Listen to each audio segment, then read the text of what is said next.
તમારી પાસેથી સમજવી છે કે આ અઠવાડિયું ઓવરઓલ વૈશ્વિક ઇકોનોમીઓ માટે અને વૈશ્વિક બજાર માટે ઘણું મહત્ત્વનું રહેવાનું છે. ઘણી બધી સેન્ટ્રલ બેન્કો પોતાના વ્યાજદરોના નિર્ણય આ અઠવાડિયે લેવાની છે અને એમાં ખાસ કરીને યુએસ ફેડનો જે નિર્ણય છે, બેંક ઓફ જાપાનનો નિર્ણય છે, એના પર આપણા બજારની પણ અહીંયાથી ખાસ કરીને નજર રહેશે.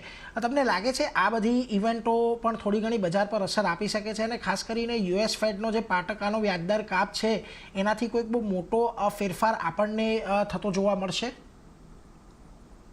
વ્યાજના દર ઘટે, બોન્ડના યીલ્ડ વધે અને એને કારણે આઈ થિંક પૈસા શિફ્ટ થાય એની એન્ટિસિપેશનમાં એ એક બહુ અન્ડરસ્ટુડ એક્ટિવિટી છે બધા માટે.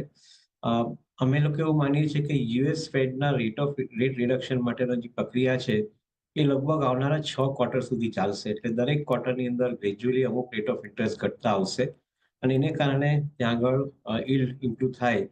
એના વસ્તુને ધ્યાનમાં રાખીએ તો કદાચ પૈસા ત્યાં આગળ બોન્ડની અંદર શિફ્ટ થાય એ વસ્તુને આપણે રૂલ આઉટ નથી કરતા.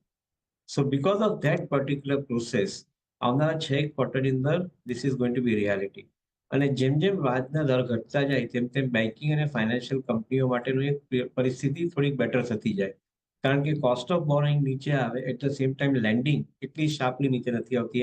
એને લેગ ઇફેક્ટ હોય છે.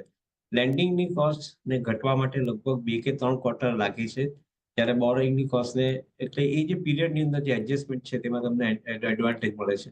સો આઈ થિંક જે પ્રક્રિયા યુએસમાં કે બીજી યુરોપિયન કન્ટ્રીમાં કે જાપાનની અંદર ચાલુ થઈ છે એ પ્રક્રિયા ઇન્ડિયાની અંદર ફેબ્રુઆરીના ક્વાર્ટરથી સ્ટાર્ટ થશે અને જો મારું રીડિંગ બરાબર જતું હોય તો કદાચ 2026ના મિડ સુધી એ પ્રોસેસ ચાલુ રહેશે રેટ રિડક્શનનો ગ્રેજ્યુઅલી પર ક્વાર્ટર બેસિસ પર. Which is what is more important. કારણ કે જો કોસ્ટ ઓફ ફંડ ઘટીને આવે તો ઇકોનોમીની અંદર પ્રોફિટેબિલિટી ઇમ્પ્રુવ થઈને આવે, બિઝનેસ ગ્રો થાય અને એને એટ ધ સેમ ટાઈમ નવું ઇન્વેસ્ટમેન્ટને કારણે એટ્રેક્ટ થાય.